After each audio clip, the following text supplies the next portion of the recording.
நாடாளுமன்ற கூட்டத்தொடரில் எதிர்க்கட்சிகளின் கடும் அமளிக்கு இடையே மக்களவையில் வெறும் 36 நிமிடங்களில் 7 முக்கிய மசோதாக்கள் விவாதங்களின்றி நிறைவேற்றப்பட்டுள்ளது பரபரப்பை ஏற்படுத்தியுள்ளது.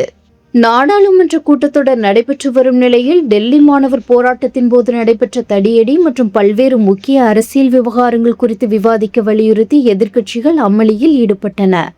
எதிர்க்கட்சிகளின் தொடர்கூச்சல் மற்றும் அமளிக்கு இடையிலும் அவையை ஒத்திவைக்காமல் 36 நிமிட கால இடைவெளியில் வரிசையாக 7 முக்கிய சட்ட மசோதாக்கள் குரல் வாக்கெடுப்பு மூலம் மக்களவையில் நிறைவேற்றப்பட்டன. எவ்வித விவாதமுமின்றி அவசரமாக சட்ட மசோதாக்களை நிறைவேற்றியதற்கு எதிர்க்கட்சி உறுப்பினர்கள் கடும் எதிர்ப்பு தெரிவித்துள்ளனர்.